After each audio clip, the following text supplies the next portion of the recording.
desearles a todos muy buenos días y darles la bienvenida al segundo encuentro del ciclo de 5 encuentros sobre políticas hídricas en Latinoamérica, que está organizado por el capítulo latinoamericano y del Caribe de la Asociación Internacional de Recursos Hídricos, junto con el Instituto Argentino de Recursos Hídricos, el IAR, y está auspiciado por la UNESCO y por la Universidad Internacional de la Florida. Como ya saben, quienes estuvieron en el primer encuentro y quienes están participando ahora, tenemos el privilegio de contar con la presencia de los artífices de cambios históricos, quienes están compartiendo sus experiencias y perspectivas, lo que posibilitará repensar el futuro de la gobernanza hídrica en Latinoamérica. Este segundo encuentro versará sobre la gestión integrada de los recursos hídricos en Latinoamérica y contará, si los problemas técnicos lo permiten, con la participación de María Concepción Donoso, Jorge Rux y Axel Duroiani, quienes estarán moderados por Guillermo Donoso.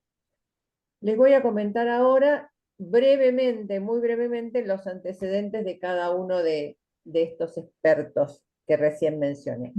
María Concepción Donoso es ingeniera civil, posee 2 maestrías, una de ellas en Ingeniería Oceánica de la Universidad de Miami en Estados Unidos. Ha hecho estudios de doctorado en Oceanografía Física en la Universidad de Miami y en el Instituto de la UNESCO IHE en Educación Relativa al Agua. Posee además un doctorado honoris causa de la Universidad Federico Villarreal de Lima, Perú. Ha trabajado en gestión integrada de recursos hídricos, seguridad hídrica, interacciones entre el océano, atmósfera y tierra, y el impacto de la variabilidad y el cambio climático en los recursos naturales, especialmente sobre los recursos hídricos, pero también en la sociedad. Posee una amplia experiencia en organizaciones y programas internacionales que sería muy largo de enumerar, así que a título de ejemplo mencionaré que estuvo a cargo del Programa Hidrológico Internacional de la UNESCO para América Latina y el Caribe como hidróloga regional. Actualmente es directora de programas internacionales del Instituto del Agua y el Medio Ambiente de la Universidad Internacional de la Florida en Estados Unidos. Jorge Rux es arquitecto y realizó estudios de planificación del territorio en la Universidad de Roma, Italia. Tiene más de 40 años de experiencia en la promoción y desarrollo de proyectos, entre ellos para grandes cuencas como la cuenca del Amazonas, la cuenca del Plata, del río Bermejo y del río San Juan. Se desempeñó como jefe de recursos hídricos del Departamento de Desarrollo Sostenible de la OEA, donde participó en el diseño de proyectos financiados por el Fondo Mundial para el Medio Ambiente, el GEF. Entre 2009 y 2020 formó parte del equipo de gobierno de Uruguay, primero como director de Medio Ambiente y luego como subsecretario del Ministerio de Vivienda, Ordenamiento Territorial y Medio Ambiente. Actualmente es consultor senior de CAF en la ejecución del proyecto de Porte Medio para el sistema acuífero guaraní. Personalmente he aprendido muchísimo de Jorge. Axel Duroiani Riccardi es ingeniero agrícola con estudios de doctorado en la Universidad Estatal de Colorado, Estados Unidos, y especialización en drenaje en los Países Bajos. Participó como consultor en diferentes organizaciones internacionales, asesorando a la mayoría de los países de la región en políticas hídricas y gestión de cuencas. Entre 1980 y 2002 fue jefe de la Unidad de Recursos Hídricos y después director de la División de Recursos Naturales y Energía de la SAPAL, Naciones Unidas. Luego fue consultor senior de la Fundación Chile en tema Innovación y Gestión de los Recursos Hídricos y ha sido consultor del Banco Mundial, GIZ y otros. Actualmente se desempeña como consultor internacional en gestión integrada de recursos hídricos y cuencas. Finalmente, nuestro moderador si los problemas, si puede, se pueden solucionar los problemas técnicos, será Guillermo Donoso, que es economista agrario y doctor en economía agraria y de los recursos naturales. Se especializó en gobernanza del agua y en instrumentos de política económica como los mercados de agua y la fijación de precios para el agua. Trabajó más de 25 años en un contexto multidisciplinario, analizando íntegramente los problemas de la gestión de agua para contribuir a la toma de decisiones de manera eficiente y sostenible y el diseño de políticas públicas efectivas e inclusivas. Es profesor de la Pontificia Universidad Católica de Chile y director de su Centro de Gestión y Derecho de Agua. Es miembro del Consejo Asesor del Rosenberg International Water Forum y del directorio del capítulo latinoamericano de la Asociación Internacional de Recursos Hídricos y presidente de la Asociación Gremial de Riego y Drenaje. Bueno, ahora sí podemos dar comienzo a este encuentro, este segundo encuentro, y les cedo la palabra a Guillermo si solucionaron los problemas técnicos y si no, a Ariana.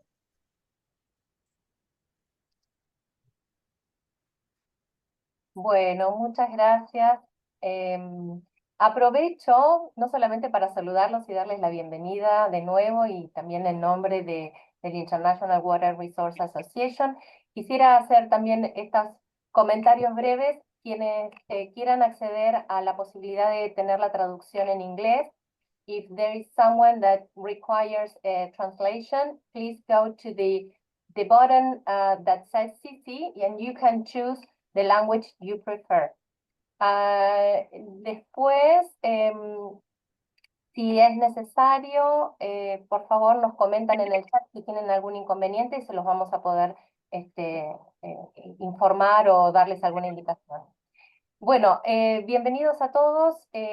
Vamos a tener que esperar unos minutos que Guillermo está con un inconveniente personal, así que yo quiero darles la bienvenida a nuestros oradores y un poco retomando lo que vimos en el primer encuentro, donde se ilustraba todo este primer paso desde que se empiezan a consolidar las políticas hídricas en América Latina, desde Mar del Plata en 1977 y Dublín.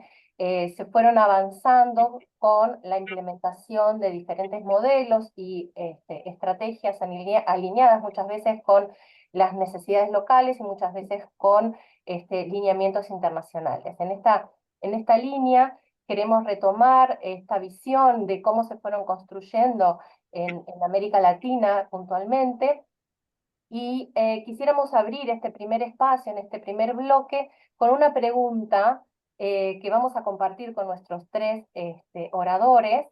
Desde sus experiencias, pueden comentarnos brevemente cómo se fueron desarrollando desde su punto de vista, qué aportes fueron los más destacados en esto de construir, de avanzar, de evolucionar con esta mirada, con este sesgo más local, las políticas en nuestra región.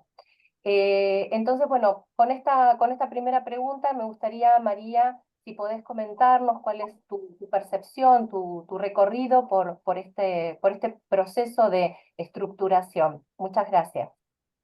Sí, muy buenos días a todos. Un placer estar con ustedes y un honor compartir este podium virtual con dos colegas y grandes amigos como es Axel Duroyani y Jorge Rux. A su vez, felicitar a los organizadores y espero que a lo largo de la discusión podamos tratar y también visualizar ejemplos que tengan que mejorar lo que es la gestión integral de los recursos hídricos en nuestra región. Creo que alguien tiene un micrófono abierto y por eso yo oigo un eco. Así que solicitamos que por favor apaguen sus micrófonos en ese sentido. Bueno, con relación a el desarrollo de la gestión de los recursos hídricos en lo que es América Latina y el Caribe, nosotros hemos tenido un desarrollo no al margen de la dinámica internacional, pero sí muy particular y en varios casos esto más adelante o más avanzado que lo que es lo que se iba dando a nivel internacional. Si empezamos a recordar algunos de los eventos o algunos de los momentos hito en cuanto a el desarrollo de la gestión integrada de recursos hídricos, empezaríamos realmente con la conferencia que se dio aquí en nuestra región, en la región donde están la mayoría de ustedes en la Argentina. Esa sería la conferencia del Mar del Plata en 1992, ¿no? Después han surgido nuevas iniciativas, nuevas organizaciones que de alguna forma y bajo criterios diferentes, pero con un objetivo común de avanzar en lo que es la gestión del agua y también la conservación de los recursos hídricos. Y en ese sentido podemos, por ejemplo, referirnos a el Consejo Mundial del Agua, a la Global Water Partnerships, los entes de agua que han desarrollado diferentes organismos intergubernamentales en nuestra región, como por ejemplo la OEA, y fuera de nuestra región más internacional, como es el PHI, el Programa Intergubernamental Internacional de la UNESCO, ¿no? Ahora, si bien cada uno de estos grandes o digamos, organizaciones internacionales han contribuido en general y en particular también a nuestra región, yo creo que nuestra región en ese contexto iba avanzando ya en estos elementos de gestión integrada de los recursos hídricos mucho más rápido que las grandes entidades que de alguna forma estaban empujando o trabajando a nivel internacional con regiones muy diferentes. Y vemos como, por ejemplo, surgen escritos de los cuales la CEPAL es un gran depositorio que de conceptos y de propuestas metodológicas que iban más allá de lo que a nivel global se estaba discutiendo. Y no nos es extraño, por ejemplo, ver de hace casi unos 17, 20 años, un escrito de un colega nuestro que todos conocemos, chileno, exdirector de recursos hídricos y presidente del PHI, que escribe este monograma sobre seguridad hídrica, en un momento en el que la seguridad hídrica no se estaba mencionando. Entonces, desde esa perspectiva, y perdón, estoy hablando de Humberto Peña, ¿no? Entonces, en esa perspectiva, yo creo que en nuestra región, tanto los aspectos conceptuales metodológicos como la puesta en práctica de acciones, digamos, concretas para avanzar en la gestión de los recursos hídricos se dan mucho antes del surgimiento, por ejemplo, de la GWP y de otras entidades de esta misma naturaleza. Ahora, eso no quiere decir que no hemos tenido fallas. Eso no quiere decir que todo ha sido un camino suave y que hemos avanzado lo suficiente como para no tener problemas todavía en ese contexto hoy. Eso no ha sido así y obviamente a nivel individual de cada país las situaciones han sido diferentes. Pero sin embargo, considero que se ha ganado una gran experiencia. Y de hecho, entre esas ganancias tenemos la voluntad, tanto técnica, sobre todo técnica, pero también hasta cierto punto en la mayoría de los países políticas, de intercambiar experiencias y de avanzar juntos, ¿no? Y de ahí, por ejemplo, el éxito que han tenido algunos networks, como por ejemplo el network de agua de transfronterizas de la OEA, las actividades del programa del PHI de la UNESCO, y inclusive entidades que no son netamente latinoamericanas, como son, por ejemplo, actividades que se realizan con los hermanos de España a través de la CODIA, han sido fructíferas y se ha sentido ese criterio de trabajar y avanzar en conjunto que no se ve en otras regiones. Entonces, esto es algo que es importante que nosotros valoremos y que aprovechemos, porque si bien es cierto, repito, hemos tenido y seguimos teniendo fallas y se puede avanzar mejor, sí existen, yo diría, ya raíces de colaboración y de cooperación entre las diferentes entidades que tienen el mandato o la responsabilidad de gestionar el agua en los diferentes países. Entonces, yo voy a quedarme por ahora aquí y entonces le pediría a mis otros dos colegas que aporten desde esta perspectiva que he dejado como base. Gracias. Muchísimas gracias, María Concepción. Mis disculpas por integrarme tarde. Seguimos entonces con el mismo tema y le doy la palabra ahora a Jorge Rux, por favor.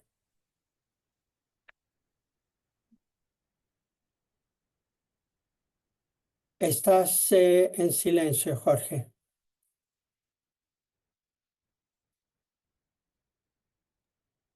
Sí, Ahora perdón. sí. Buenos días a todos. Es realmente un gusto estar participando en este evento y quiero agradecer a los organizadores por haberme invitado a participar con amigos tan grandes como los que compartimos el panel. Y bueno, y espero que la experiencia que podamos transmitir sea útil al conjunto.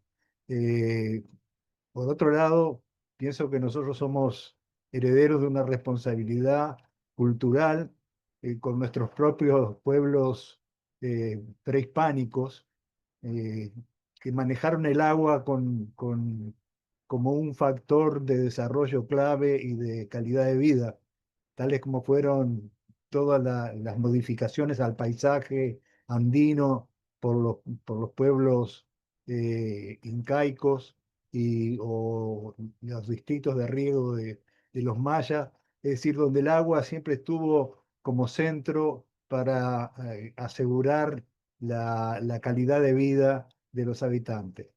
Eh, por supuesto que ha pasado mucha agua debajo de los puentes y esa agua ha traído cambios importantes. Particularmente yo me voy a referir, dado que María dio el marco general excelente de lo que ha sido el desarrollo de la institucionalidad y de los programas de agua de las Américas, yo me voy a referir particularmente al desarrollo del tema del agua y de la gestión de los recursos hídricos de la OEA, viendo y tratando de identificar qué significa para la construcción de políticas hídricas y qué significa para lo que es la gestión integrada de los recursos hídricos. Es decir, conceptos que evidentemente se han ido desarrollando con ese pasar del agua bajo los puentes. Eh, la, las características de la OEA como organismo internacional, es decir, fue el primer organismo internacional de las Américas y hubo una concepción original de que fuera un organismo técnico y político, es decir, un organismo que tuviera su capacidad técnica, tuviera la capacidad de trabajar con los Estados miembros en el desarrollo de determinados conceptos que se acuerdan a nivel político y por lo tanto ayudar también a avanzar en las definiciones políticas de las políticas del desarrollo y en particular de las políticas del agua. Eh, en ese marco, digamos, de la OEA, se creó hace más de 50 años lo que fue el Departamento de Desarrollo Regional, impactado conceptualmente por la cumbre del desarrollo del milenio, la cumbre del desarrollo sostenible de 1992, que incorporó definitivamente el concepto de desarrollo sostenible que venía siendo trabajado en instancias eh, paralelas.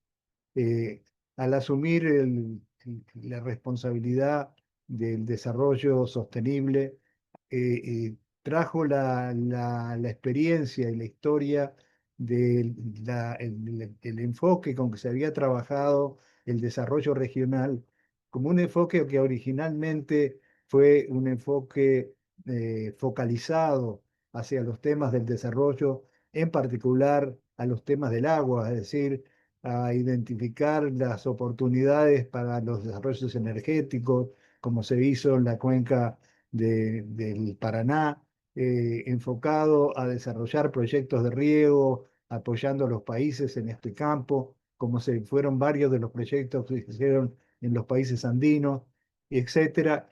Y de alguna manera esto generó una escuela de visión integrada, pero que no estaba oficializada. De alguna manera la visión integrada de los recursos hídricos surge a partir de los diálogos con las distintas instancias internacionales, como María lo planteaba, que aporta la experiencia internacional, y América Latina, a partir de los mecanismos de la OEA, aporta a la construcción de ese concepto. Y en ese sentido, nos dimos en su momento dos instrumentos para trabajar con los países en los temas del agua. Uno fue la cooperación técnica, es decir, canalizar financiamiento que estaba disponible en ese momento en el marco de la OEA hacia la cooperación técnica con los países.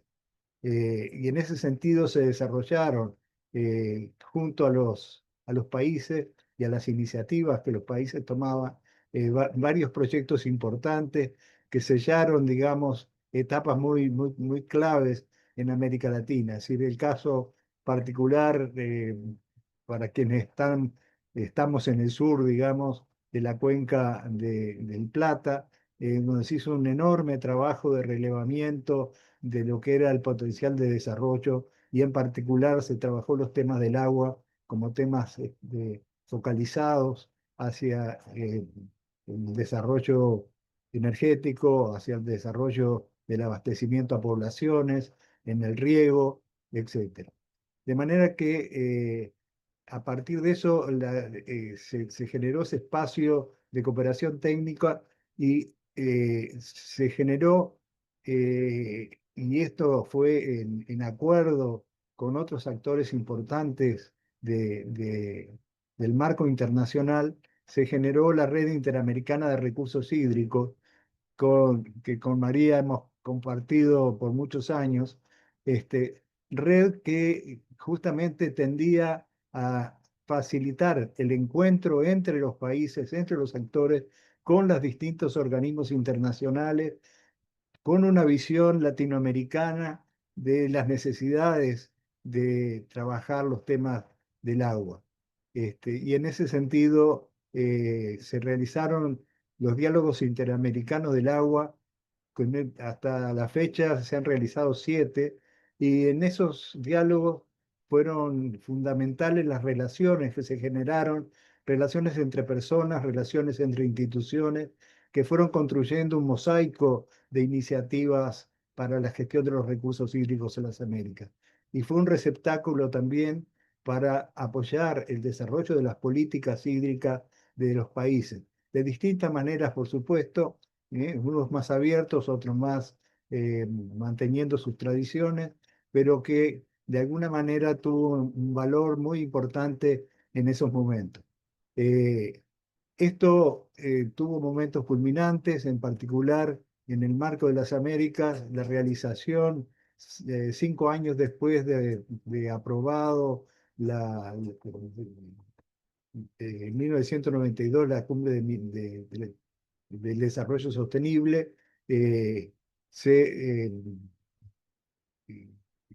genera o se presenta la oportunidad de trabajar junto a los 33 países que eran Estados miembros de la OEA en ese momento, de trabajar lo que fue el Plan de Desarrollo Sostenible aprobado en la cumbre de Santa Cruz de la Sierra, en una instancia netamente latinoamericana que tomaba, digamos, de los acuerdos de la cumbre de desarrollo sostenible aquellos aspectos que para América Latina eran vitales. El agua, por supuesto, estaba ahí y la gestión integrada de los recursos hídricos estaba ahí, acompañando, digamos, la evolución de los países y a la vez ayudando a los países a definir objetivos en ese sentido.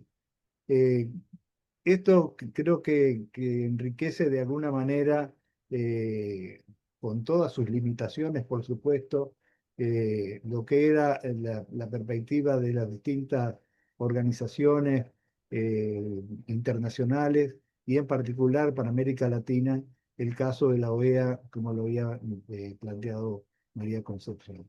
Pero esto, digo, creo que además tiene su visión desde el punto de vista de los países. Es decir, cada país evidentemente ha trabajado los temas y ha desarrollado iniciativas que han enriquecido esta gestión integral de los recursos hídricos y las políticas hídricas. Creo que dejo por acá, y creo que cuando vayamos al diálogo final podemos aclarar varios de los aspectos que están implícitos en esta presentación. Muchas gracias, Jorge, por esa visión. Doy la palabra ahora a Axel Duroyani, por favor, que tiene una vasta experiencia en este tema. Muy buenos días a todos. Bueno, yo como exfuncionario internacional, exdirector general de aguas, he pasado por todas, desde tractorista hasta operador de embalses, regante, haciendo drenaje y todo.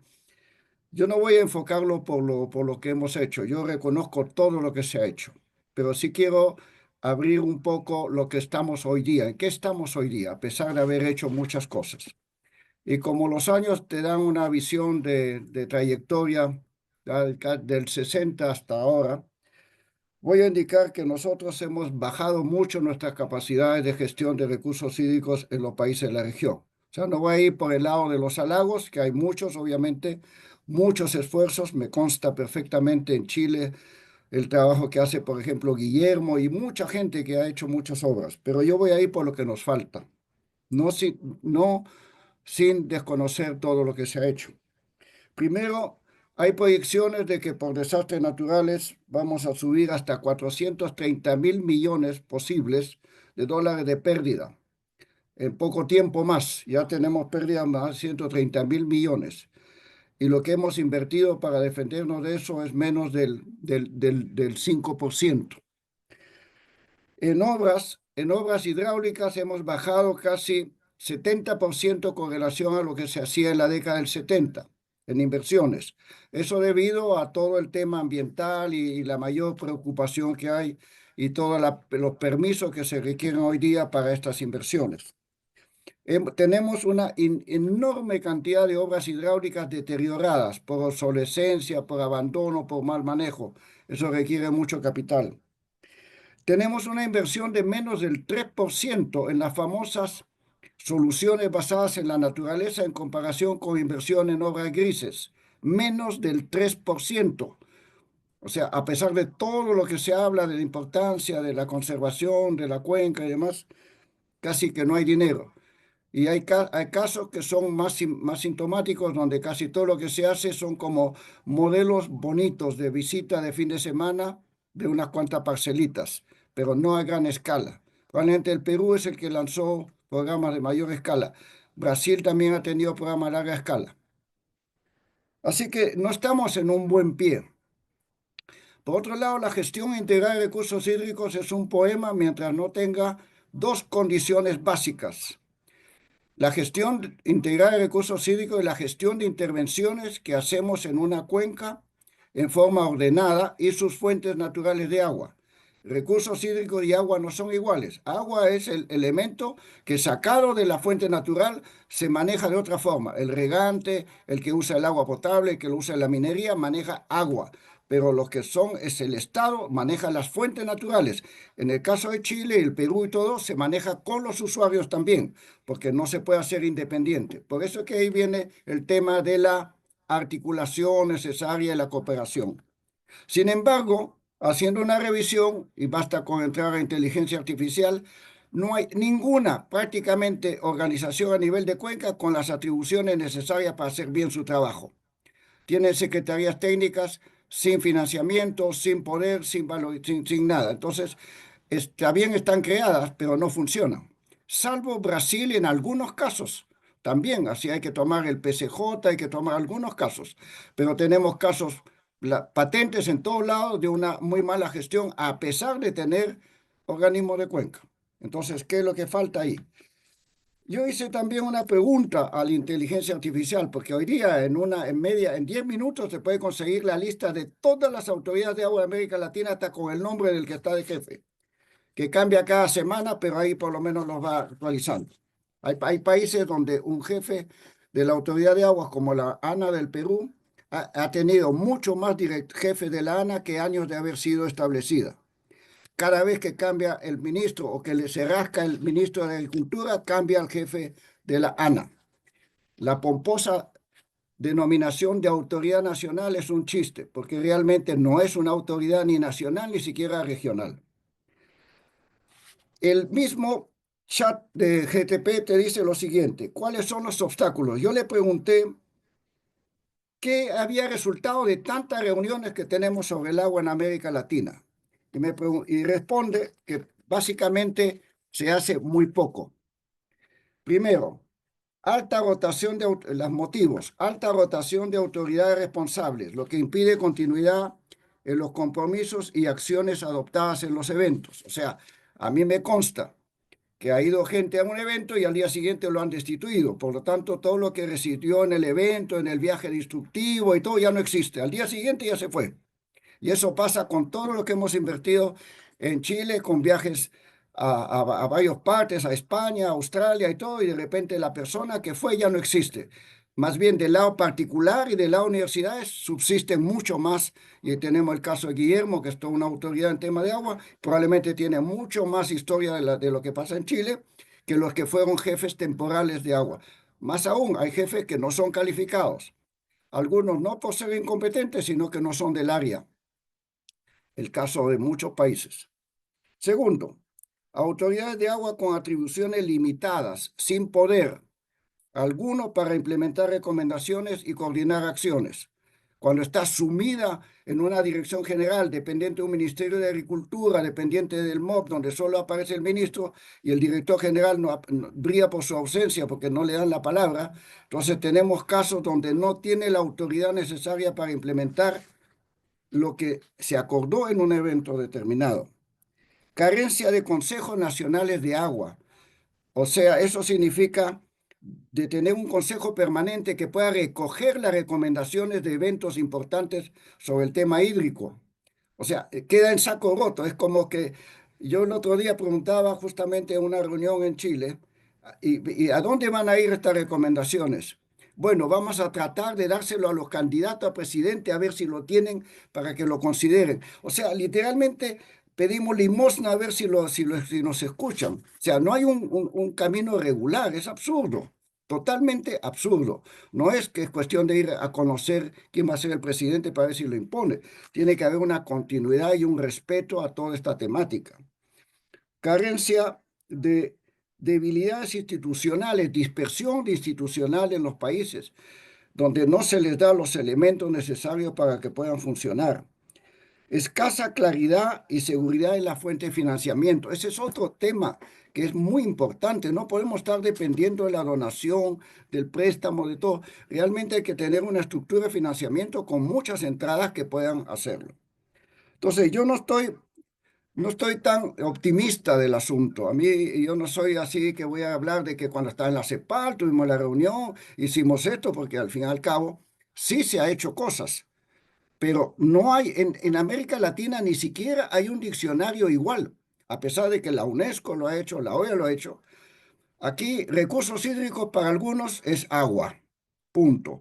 No lo consideran como en inglés water resource, que son las fuentes de agua. En el Perú, cabecera de cuenca no es nada. Nadie sabe lo que es cabecera de cuenca. Lo pusieron en la ley y se pasaron 5 años para saber qué cosa era. Y realmente viene de headwater, que es la subcuenca más alta que aporta el mayor volumen de agua al sistema. Pero ni siquiera en eso hay consenso. Hay malas traducciones del inglés al español. Water crisis, lo ponen crisis del agua. Y yo, hacer en broma, digo, el agua no va al psicólogo. Lo que tiene es crisis por el agua. Nosotros somos los que tenemos la crisis. Entonces, no hay una racionalización ni siquiera en las terminologías.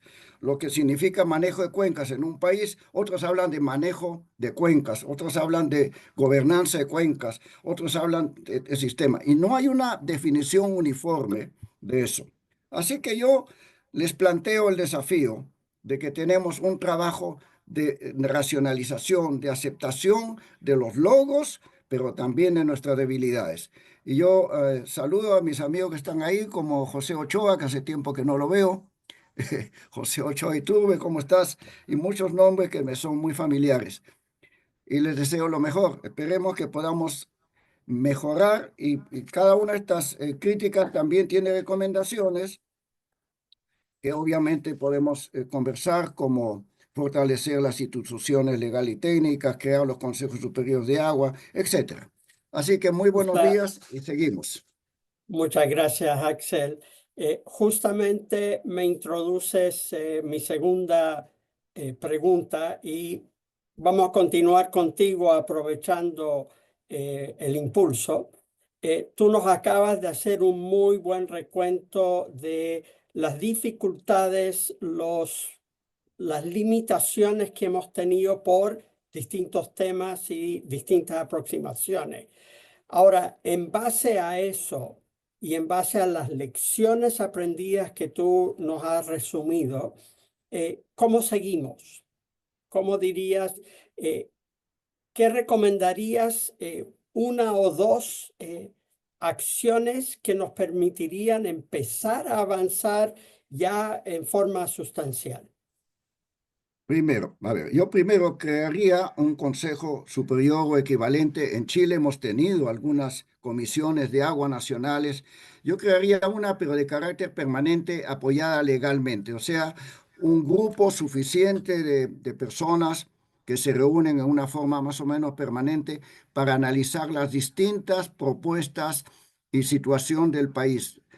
No dejarlo como ahora lo tenemos en el Perú, en Chile, en Colombia, en todas partes, un poco a lo que dice el nuevo gobierno que entra y la persona que entra por el nuevo gobierno, sino algo que tenga continuidad.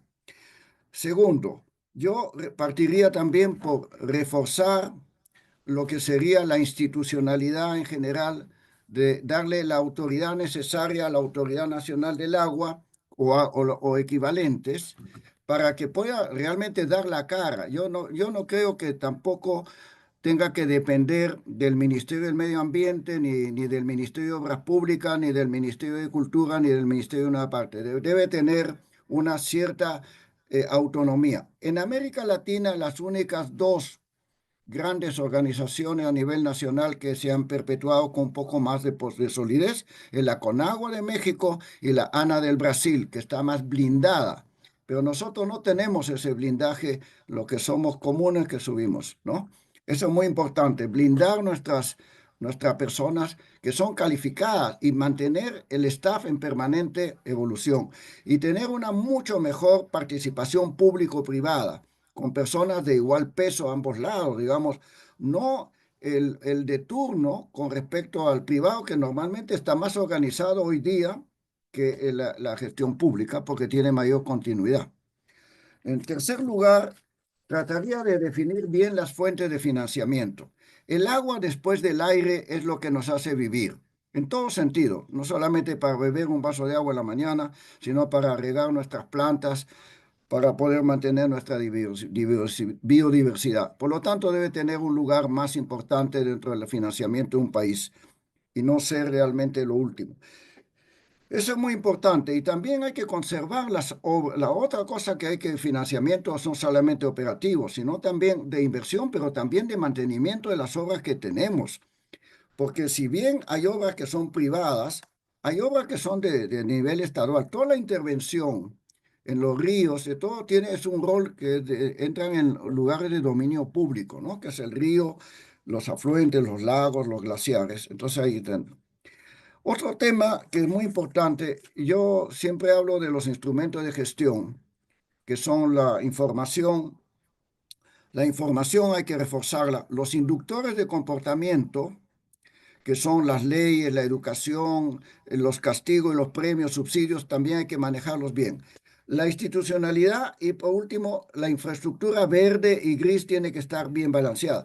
Y para mí lo que es importante es que los instrumentos de gestión estén articulados, coordinados entre sí, porque de nada sirve tener un modelo hidrogeológico muy bien elaborado y después en el lugar donde se tiene que usar no lo pueden aplicar porque no tienen ni la computadora para correrlo o no lo entienden.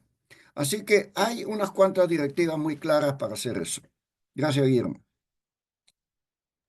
Muchas gracias, Axel. Tocas varios puntos críticos que nos dan luces hacia dónde avanzar. Temas complejos como las autonomías, lo técnico, el financiamiento, pero es importante ponerlo en la palestra y señalar dónde están los desafíos que tenemos que abordar. Muchas gracias. Siguiendo contigo, Jorge, también en las lecciones aprendidas desde un punto de vista más de la OEA, de los organismos internacionales, de toda la experiencia, ¿qué lecciones podemos obtener que nos puedan ayudar a que a través de esos organismos podamos avanzar en la gestión integrada?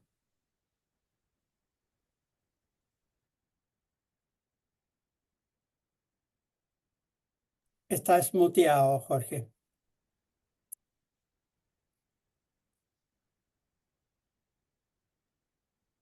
Ahora sí. Ahora sí. Ok. Bueno, Guillermo, creo que tu pregunta nos lleva un poco a identificar en la experiencia algunos grandes temas que son importantes para avanzar en las soluciones del agua. Eh, yo creo que en la experiencia nuestra lo que se destaca es justamente el trabajo en cuencas de aguas transfronterizas. Eh,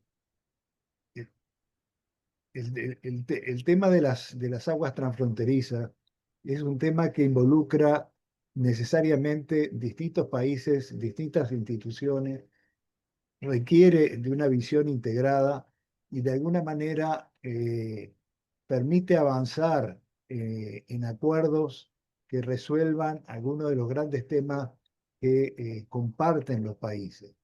En ese sentido, si uno mira América Latina, es decir, la presencia de aguas transfronterizas es predominante. Si las grandes cuencas como el Amazonas, como la Cuenca del Plata, el Orinoco, o las cuencas andinas, o las cuencas del área centroamericana, son instrumentos que permiten compartir los problemas que tienen los países.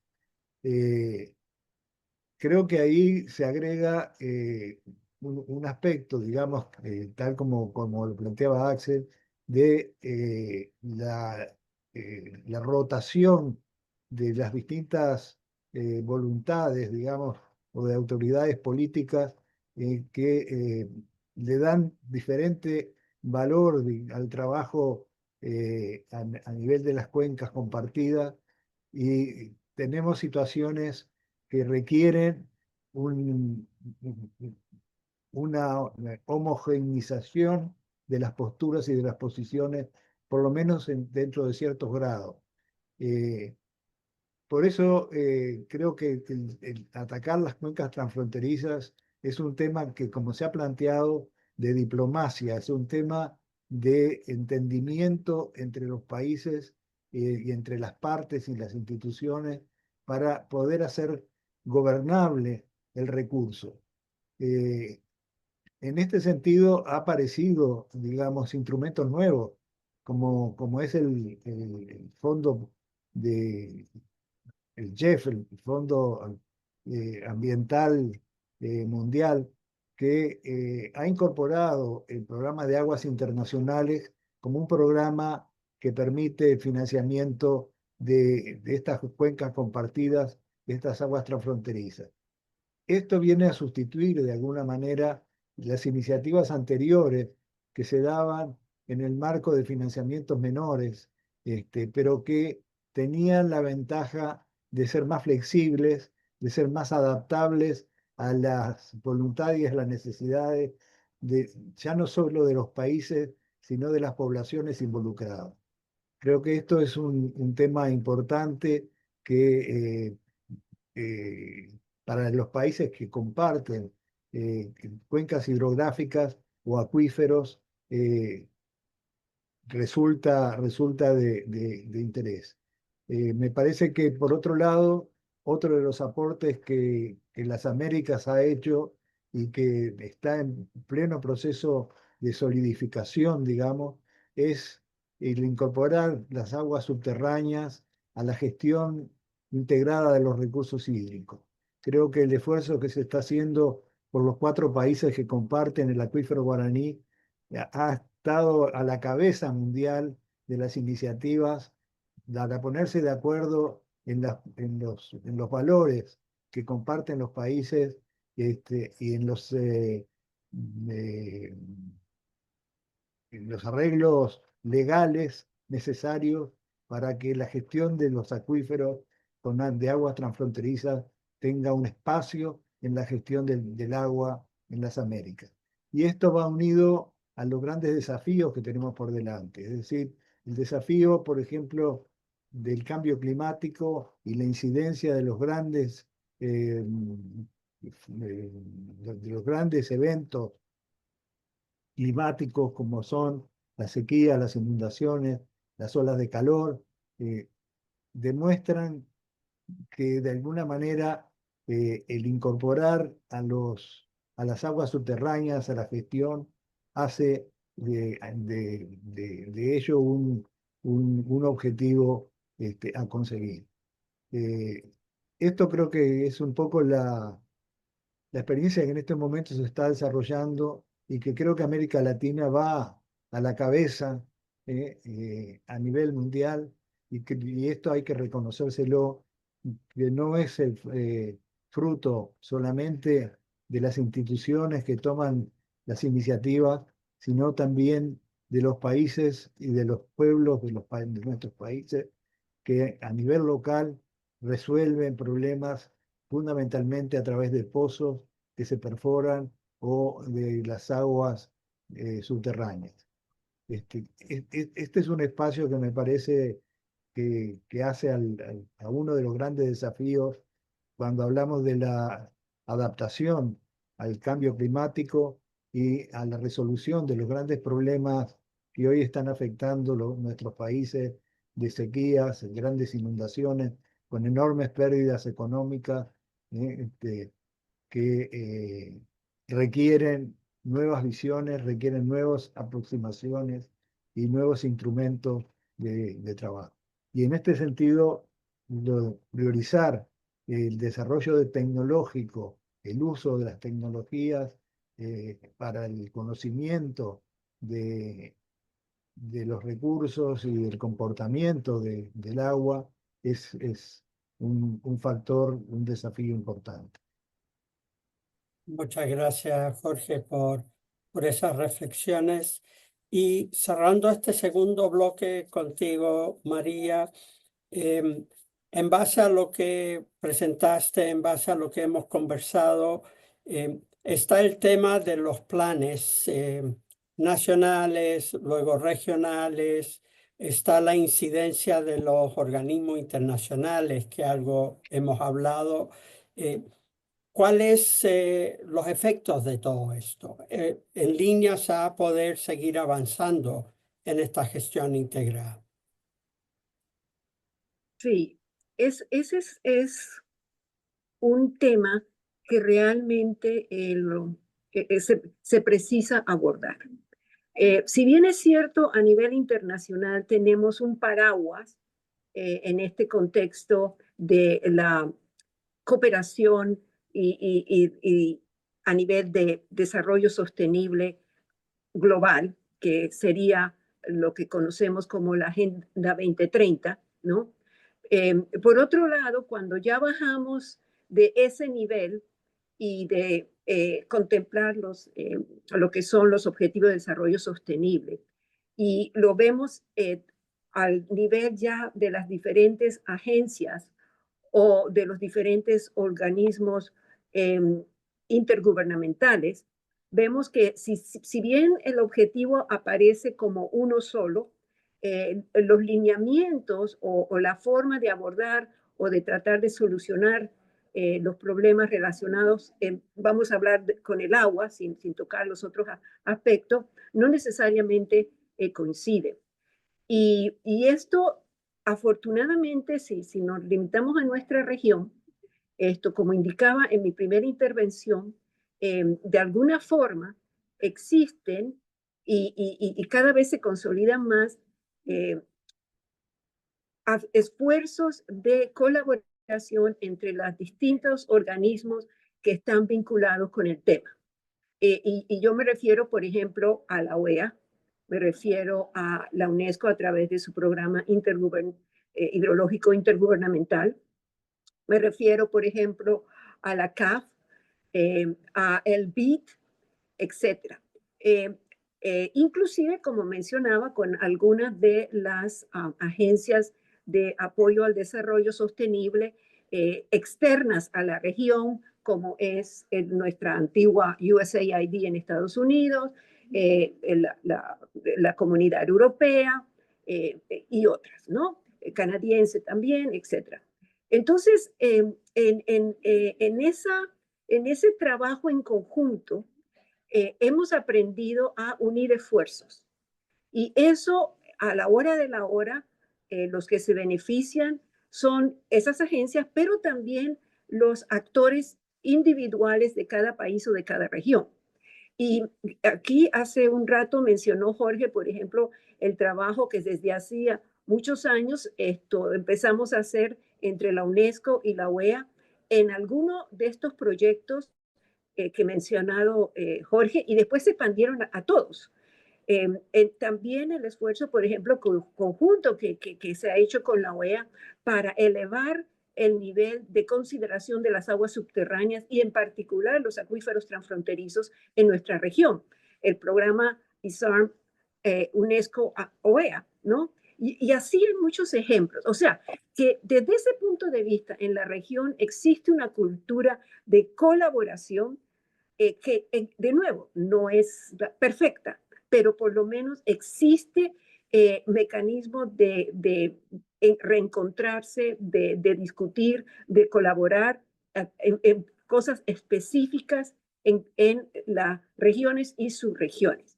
Esto no se da en otros continentes, ¿no? O sea, hay grandes vacíos de colaboración bilateral o multilateral entre países que inclusive comparten un acuífero o una cuenca. Ni qué decir de los aspectos que son internos propios de un país dado, ¿no? Eso prácticamente no se discute con nadie en otras regiones. Eso, si volvemos a tu pregunta, tenemos entonces una condición que favorece que los esfuerzos que hacen entidades que pueden aportar a la región y a los países financiamiento, asistencia técnica, proporcionar intercambios desde el punto de vista de la comunidad científica, la comunidad profesional, técnica, financiera, esos esfuerzos no quedan tanto en el vacío como en otras regiones, sino que hay más oportunidad de que estas intervenciones o estas agendas individuales de organismos internacionales, sean de ayuda al desarrollo, sean organismos intergubernamentales o financieros, puedan producir más o puedan dejar un legado mayor en los países. Ahora, todavía falta mucho por hacer en el sentido de que así como hay una colaboración, también hay una competencia, ¿no? Todos estamos a la puerta del pito del Banco Mundial llamando tú, tú, tú, tú.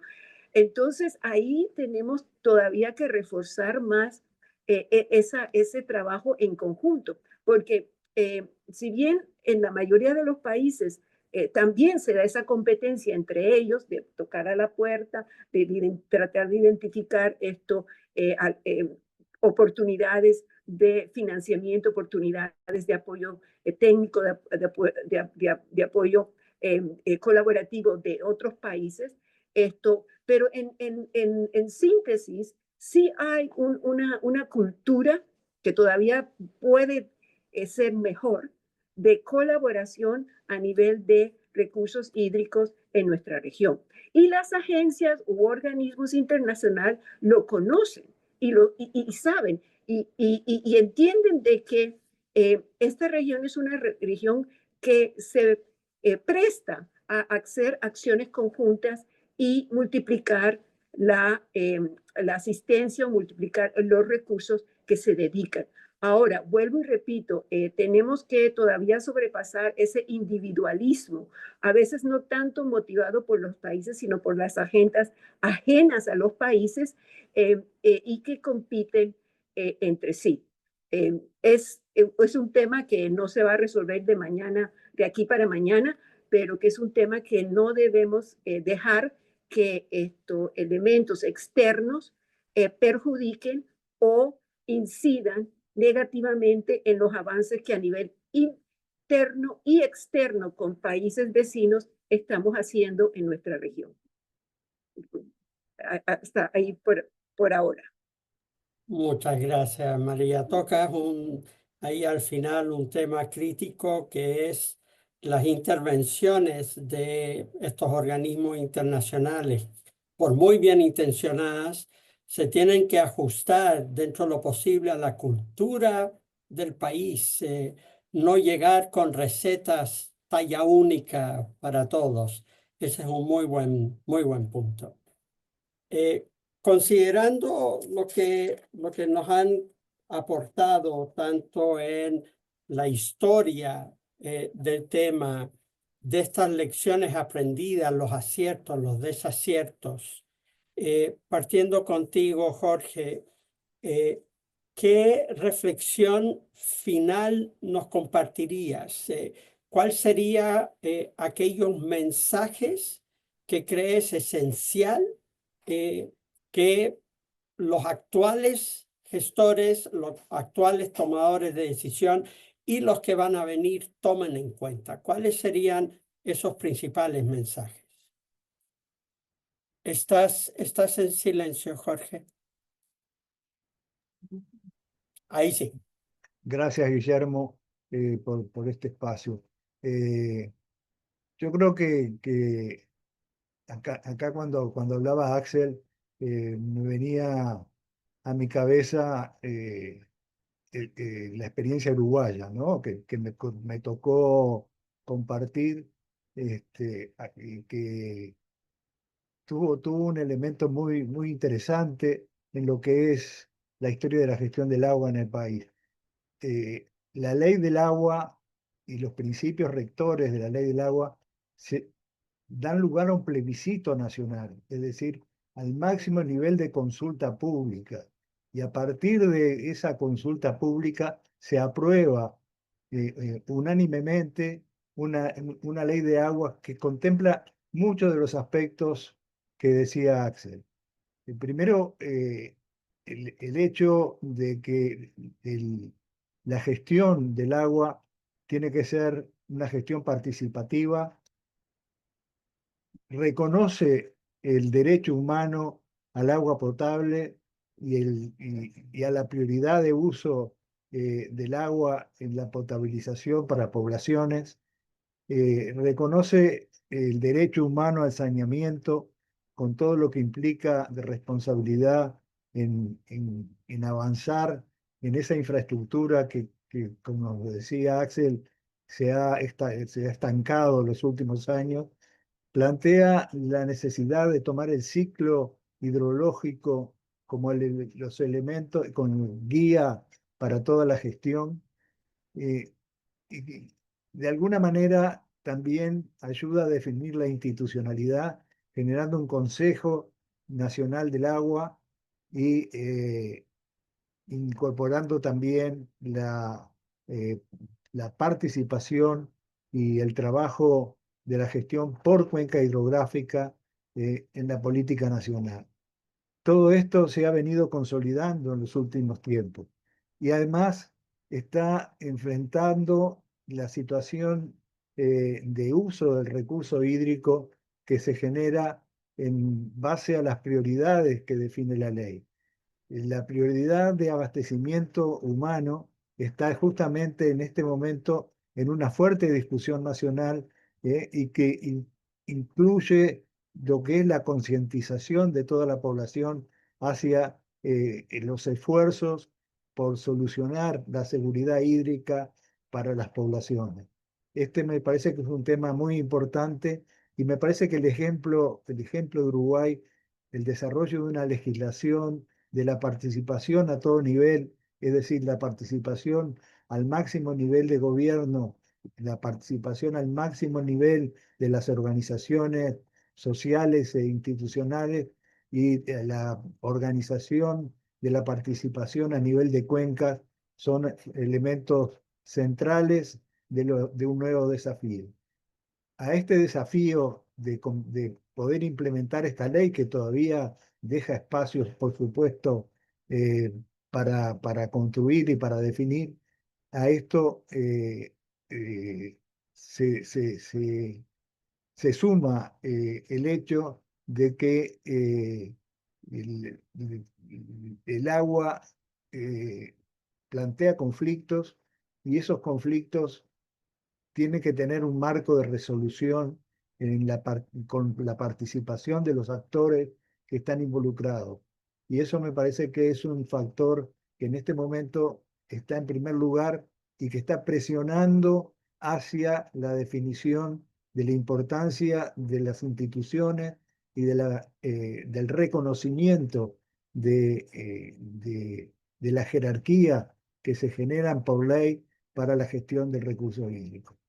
De ahí es muy importante pensar que el tema del cambio climático, el tema de la utilización de la tecnología para el relevamiento, para el conocimiento, la formación de capacidades a nivel nacional y la participación de la población interesada en las distintas soluciones a los problemas son los grandes desafíos que vamos a enfrentar en el futuro y que estamos enfrentando ya, digamos, porque no hay un corte, digamos, sino que hay una continuidad en un proceso de gestión que tiene objetivos finales a través de un plan nacional del agua que está ya aprobado por el gobierno y que de alguna forma guía el proceso técnico hacia las soluciones convenidas. Así que bueno, esto pienso que son los grandes desafíos que comparto la experiencia de Uruguay, porque me parece una experiencia que en ciertos aspectos va adelantando discusiones hacia la seguridad hídrica, que es lo que se busca en este momento, pero dentro de una visión integrada y dentro de una visión de desarrollo del país que tiene en el recurso hídrico una responsabilidad particular. Muchas gracias, Jorge. Y seguimos contigo, María. Lo mismo, de lo que has planteado, los desafíos, los aprendizajes, ¿qué mensaje nos dejarías a las personas actualmente en el tema y las futuras generaciones? Yo le voy a dar seguimiento a lo que menciona Jorge en el sentido de la importancia hoy en día de ver la perspectiva que identificamos como la seguridad hídrica. En conversaciones que tuvimos entre nosotros, entre los organizadores y los panelistas anteriores a este evento, se traía a colisión el sentido de qué es la seguridad hídrica en sí, ¿no? Y en ese contexto, la relación entre la gestión integrada del recurso y la seguridad hídrica. Yo creo que en esta oportunidad es importante indicar que la gestión del recurso es un mecanismo para alcanzar o sostener la seguridad hídrica, ¿no? Y ese es el enlace, esa es la vinculación por una parte. Por otra parte, la conceptualización tradicional de la seguridad hídrica apunta a enfocarse en dos aspectos. Uno, el aspecto de cantidad de agua y el otro aspecto, la calidad de agua. Y si vemos las definiciones, por ejemplo, de la UNESCO, del Programa Hidrológico Intergubernamental, o de UN Water, o de GWP, son más o menos esto expresado en forma diferente. Seguridad hídrica igual a calidad más cantidad de agua. Sin embargo, para nosotros, sobre todo en nuestra cátedra de seguridad hídrica sostenible, para alcanzar la seguridad hídrica sostenible es importante incluir otros elementos.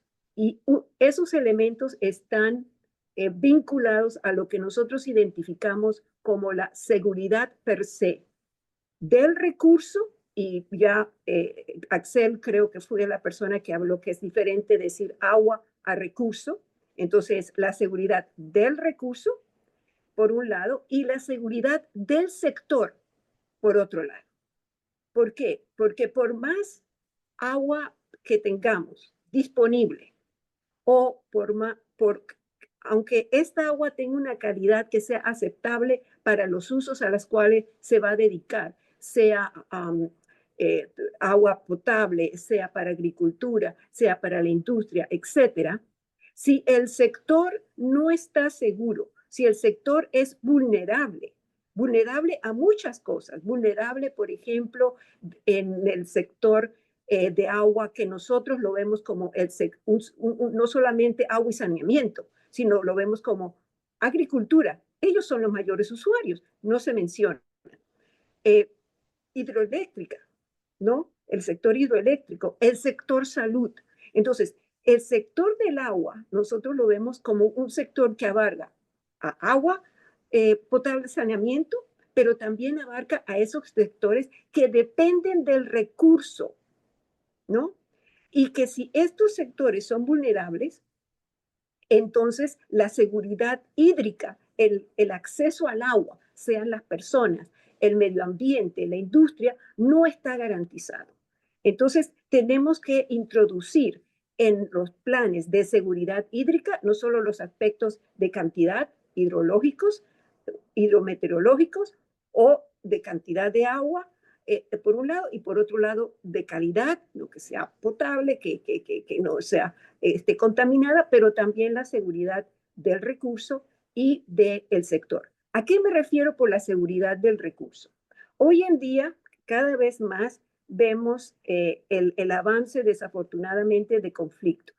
El agua es un elemento que puede ser y es utilizado por fuerzas opuestas para incidir en una superioridad bélica en el país con el cual tienen diferencias o guerras, para decirlo así, bien simple, o dentro de un mismo país para poder tener una superioridad a veces geopolítica, a veces esto entre industrias, etc. Entonces, el recurso agua es un elemento que debe tener una seguridad garantizada, así como hablamos de la seguridad del individuo, la seguridad del medio ambiente, la seguridad del recurso agua, tiene que ser vista también como un elemento que tiene que tener una seguridad. Y de ahí el involucramiento de aquellos elementos de la población o de la sociedad que tienen que ver con seguridad. El ejército, la marina, la Fuerza Aérea, todos en la policía tienen que estar vinculados en la protección del recurso, porque hoy, a medida que avanzamos en los aspectos sociales, culturales y económicos, más dependiente y falta de seguridad existe para el recurso. Y por otro lado, el sector. Y dentro del sector yo solo me voy a referir a un elemento que es fundamental que tengamos en cuenta, y ese es el elemento de ciberseguridad en el sector hídrico. El sector hídrico cada día es más vulnerable a ataques cibernéticos. Sin embargo, cuando uno habla con los gestores de potabilizadoras o de hidroeléctricas o de distribución de agua potable, lo primero que te dicen los gerentes de esas empresas es, oh no, nosotros tenemos una protección infalible, tenemos tal software y tal hardware y no sé qué. Y yo le digo, pero bueno, ¿qué protegen? Ah, no, las cuentas de nuestros usuarios están sumamente seguras, nunca han habido intrusiones no autorizadas para tomar la información de nuestros clientes, etcétera, etcétera. Pero cuando tú le preguntas, bueno, pero ¿y sus procesos están asegurados? Ah, ¿cómo que los procesos? Sí, ahora nadie va con una botellita y echa 4 gotas. Todo eso está completamente liderado o gestionado a través de medios de informática. Y eso los hace vulnerables a los mismos, digamos, ataques cibernéticos que tendrían para robar bancos o para robar identidad o para cambiar. Imagínense un sistema de alerta temprana que no esté funcionando. Imagínense un sistema de apertura y cerrado de compuertas que sea hackeado. Imagínense, como pasó aquí a pocos kilómetros de donde yo estoy, en el oeste de la Florida, un sistema de desalinización de agua que va a ser potabilizada y va a la población que ha sido hackeado, y los químicos que están siendo introducidos en ese proceso de desalinización están comprometidos, ¿no?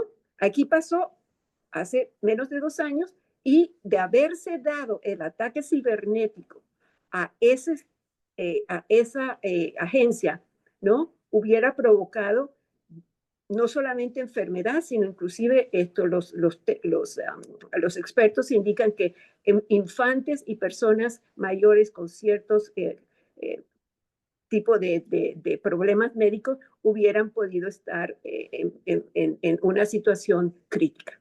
Entonces, cuando hablamos de este plan de seguridad hídrica, ya no podemos quedarnos en la cantidad y la calidad. Tenemos que incluir la seguridad del recurso y la seguridad del sector. Y yo quedo ahí por ahora. Muchísimas gracias, María. Y cerramos este tercer bloque contigo, Axel. También, ¿qué mensaje crees sería prioritario dejarnos para poder avanzar, que es el objetivo? Bueno, me pareció muy interesante ambas intervenciones, la de Jorge y María, porque ciertamente voy a referirme más que todo, bueno, la experiencia de Uruguay sí es una experiencia muy interesante. Igual han tenido problemas con escasez de agua con la cuenca de Santa Lucía no hace tanto, ¿no? Así que no hay forma, hay que todavía mejorar más cosas, pero ahí vamos. Con respecto a la seguridad hídrica, yo había escrito un tema de que la seguridad hídrica hoy día trasciende mucho más allá de la capacidad que tiene una autoridad nacional de agua. O sea, las decisiones tienen que ser de mucho más alto nivel.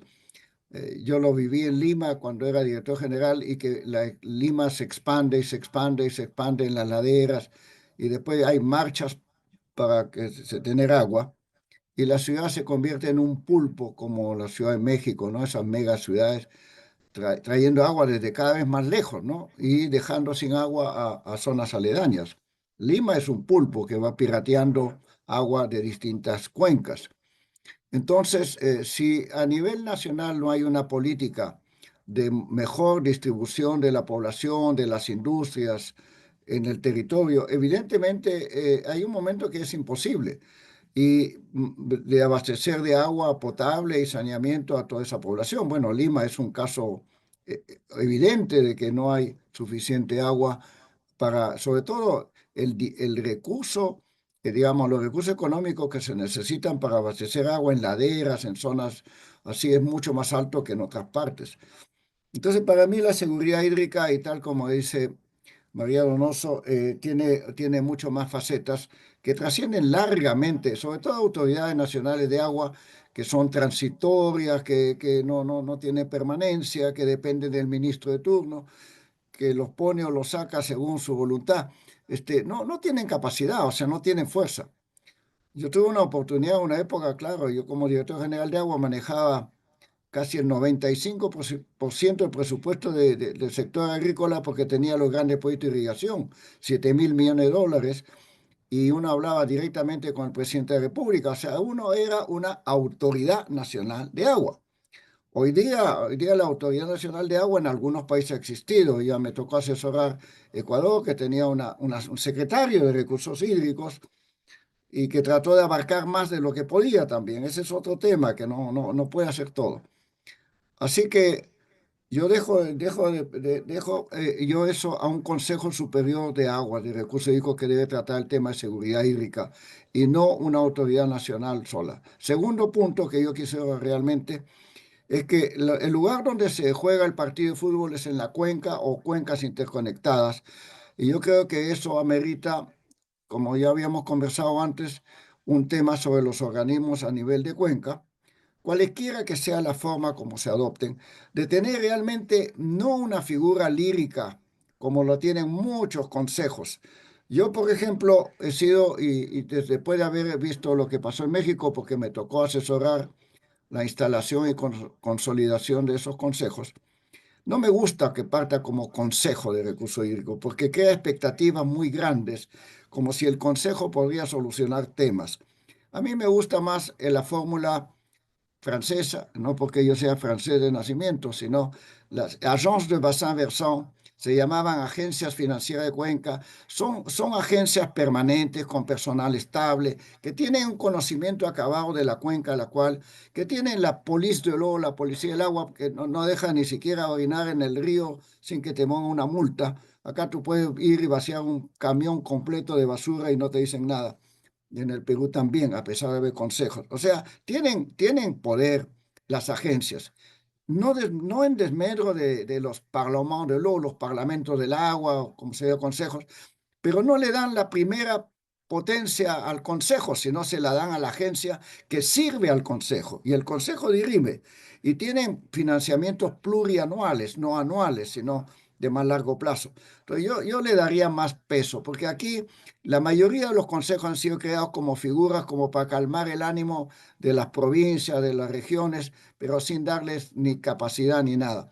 Entonces, mientras seguimos jugando con términos y frases y poner solamente políticas de intención, porque yo distingo las dos cosas, políticas de intención y políticas de operación. Una política de intención es agua para todo el mundo, seguridad hídrica, eh, todos los adjetivos tan bonitos que quieras poner.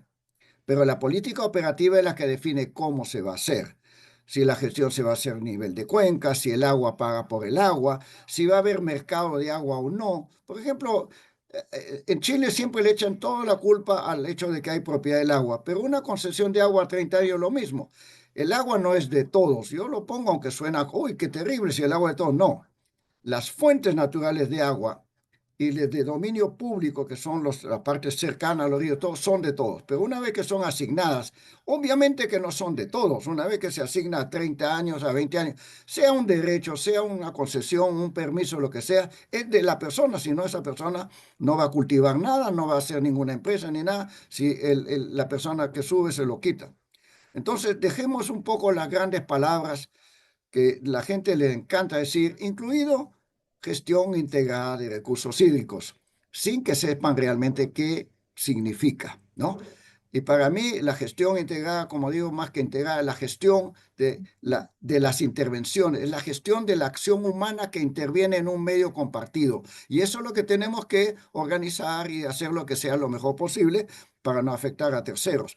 Entonces, bajar un poco esos términos que están bien para las conferencias internacionales, para el discurso político, y entre técnicos no nos pintemos tan bonito. No, yo soy a cargo de la seguridad nacional hídrica y además garantizada, ¿no? O sea, eso no lo da nadie, ¿no? Porque realmente sabemos perfectamente que vivimos en un mundo aleatorio, estocástico, lleno de alteraciones para los cuales tenemos que estar preparados. Así que así estamos. Gracias, Guillermo. Muchísimas gracias, Axel. En realidad, este tema nos da para seguir y me encantaría recibiendo los aportes de ustedes tres, que quiero agradecerlos antes de cerrar. María, Jorge, Axel, realmente un lujo poder contar con ustedes. Les agradecemos el tiempo y la disposición para participar, pero podríamos seguir todo el día en estos temas. Sí rescato unos puntos, unos mensajes críticos. Uno, la seguridad hídrica. El otro es la polifuncionalidad del agua. Tiene múltiples valores, múltiples usos. El tema de la gestión más descentralizada a nivel de cuenca. Muy de acuerdo que busquemos el término del organismo más adecuado, porque muchas veces nos entrampamos en eso. Los instrumentos, los tres aportaron distintos instrumentos, pero son mecanismos y muchas veces nos quedamos recogiendo algunas de las intervenciones en el objetivo. Necesito un organismo para. En realidad es un mecanismo para otro objetivo y ahí está la seguridad hídrica. El tema de la colaboración que salió muy importante, la participación. Y por último, para tener una buena participación se requiere muy buena información, porque si no nos quedamos entrampados con percepciones que son todas válidas, pero sin información la participación es muy compleja. Así que eso, como algunas ideas que me llevo, es un resumen muy débil, muy pobre de todo lo que nos aportaron. Vuelvo a agradecerles y antes de cerrar hoy día, le doy la palabra a Ana para que pueda ya cerrar completamente este segundo encuentro y dar algún mensaje respecto a cómo seguir. Ana, por favor. Gracias, Guillermo.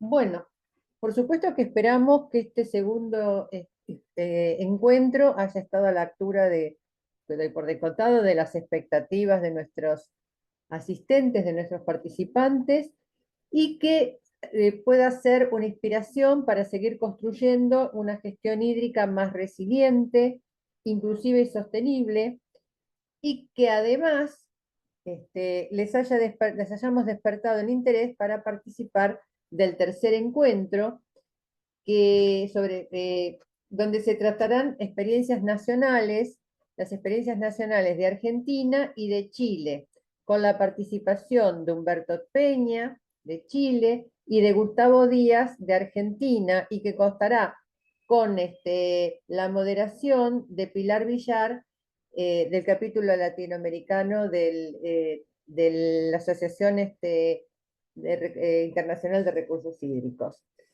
Este encuentro va a ser el próximo miércoles 16 de mayo, en el mismo horario, que para Argentina es de 12 a 13:30. En breve estaremos difundiendo el flyer para la inscripción. Queremos agradecer nuevamente el auspicio y el soporte tanto de la UNESCO como de la Universidad Internacional de la Florida. Y bueno, yo por el momento me despido y le paso el mando a Ariana, que desea comentarles algo sobre la Asociación Internacional de Recursos Hídricos, y tampoco se vayan porque hay una fotito de familia. Muchas gracias. Gracias. Ya los despedimos a todos, pero antes queríamos saber si quieren abrir un poco sus cámaras y sacamos una foto, por favor. Así podemos ir dándole difusión.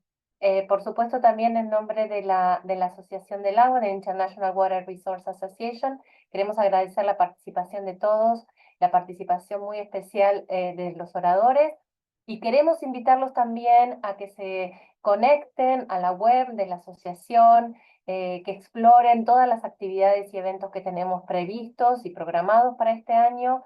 Los invitamos también al Congreso Mundial del Agua, de nuestro logo, de nuestra insignia, que se va a realizar en Marruecos este año, del 1 al 5 de diciembre. Están todos invitados, por supuesto. Y bueno, como dijo Ana, queremos agradecer, por supuesto, el apoyo de todos, de la Universidad de la Florida de Miami de Estados Unidos. Si tienen preguntas, consultas, por favor nos las hacen llegar. A lo largo de los encuentros que nos restan, vamos a ir contestando preguntas, vamos a ir resolviendo todas las inquietudes. Los esperamos, difundan, y muchísimas gracias a todos por estar. Muchas gracias.